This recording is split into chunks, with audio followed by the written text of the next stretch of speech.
তামুলপুৰৰ দৰংগা, পাগলাদিয়া আৰু মটঙা নদীৰ খহনীয়াত ক্ষতিগ্ৰস্ত অঞ্চল পৰিদৰ্শন মন্ত্ৰী বিশ্বজিৎ দৈমাৰী। বেলখুটি, চৰণ জংগল আৰু উলুবাৰী খহনীয়াৰ কালৰূপ। খহনীয়া প্ৰতিৰোধৰ বাবে তৎকালীন ব্যৱস্থা গ্ৰহণৰ নিৰ্দেশ দিছে মন্ত্ৰীগৰাকীয়ে। পাৰ্কোপাইন স্থাপনেৰে খহনীয়া ৰোধৰ নিৰ্দেশ মন্ত্ৰীগৰাকীৰ। বিজ্ঞানসন্মত আৰু স্থায়ী সমাধানৰ বাবে বিষয়ববীয়াৰ সৈতেও মত বিনিময় কৰে বিশ্বজিৎ দৈমাৰীয়ে। দৃশ্যাংশ এই মুহূৰ্তত দেখুৱাইছোঁ। তামুলপুৰৰ দৰংগা, পাগলাদিয়া আৰু মটঙা নদীৰ খহনীয়া যিহেতু অব্যাহত আছে, গৰাখহনীয়াত ক্ষতিগ্ৰস্ত অঞ্চল আজি পৰিদৰ্শন কৰে মন্ত্ৰী বিশ্বজিৎ দৈমাৰীয়ে। বেলখুটি, চৰণ জংগল আৰু উলুবাৰীত খহনীয়াৰ কালৰূপ। সেই খহনীয়া প্ৰতিৰোধৰ বাবে তৎকালীন ব্যৱস্থা গ্ৰহণৰ বাবে নিৰ্দেশ দিছে মন্ত্ৰী বিশ্বজিৎ দৈমাৰীয়ে।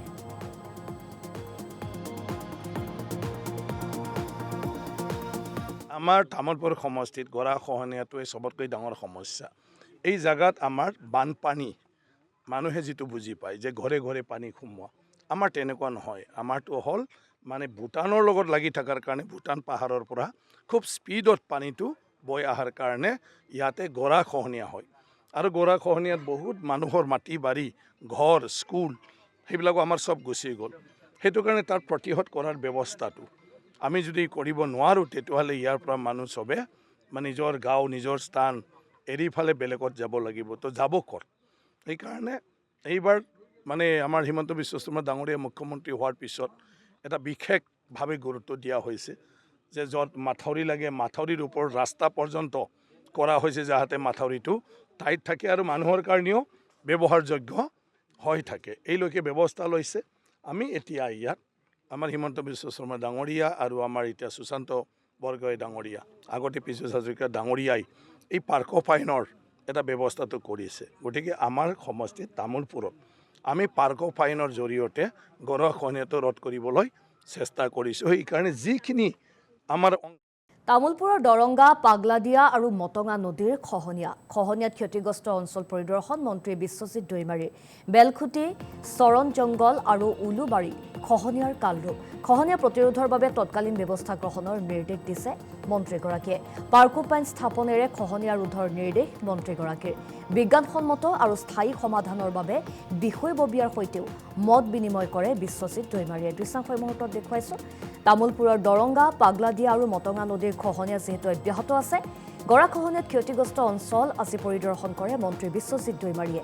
বেলখুটি, চৰণ জংগল আৰু উলুবাৰীত খহনীয়াৰ কালৰূপ। সেই খহনীয়া প্ৰতিৰোধৰ বাবে তৎকালীন ব্যৱস্থা গ্ৰহণৰ বাবে নিৰ্দেশ দিছে মন্ত্ৰী বিশ্বজিৎ দৈমাৰীয়ে।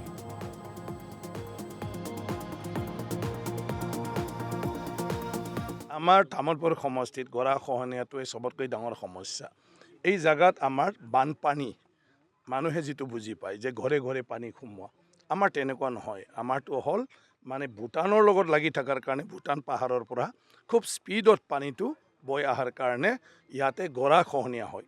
আৰু গৰাখহনীয়াত বহুত মানুহৰ মাটি বাৰী, ঘৰ, স্কুল সেইবিলাকো আমাৰ সব গুচি গ'ল।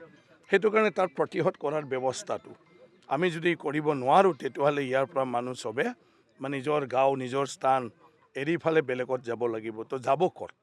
সেইকাৰণে এইবাৰ মানে আমাৰ হিমন্ত বিশ্ব শৰ্মা ডাঙৰীয়া মুখ্যমন্ত্ৰী হোৱাৰ পিছত এটা বিশেষভাৱে গুৰুত্ব দিয়া হৈছে যে য'ত মাথাউৰি লাগে, মাথাউৰিৰ ওপৰত ৰাস্তা পৰ্যন্ত কৰা হৈছে, যাতে মাথাউৰিটো টাইট থাকে আৰু মানুহৰ কাৰণেও ব্যৱহাৰযোগ্য হৈ থাকে। এইলৈকে ব্যৱস্থা লৈছে।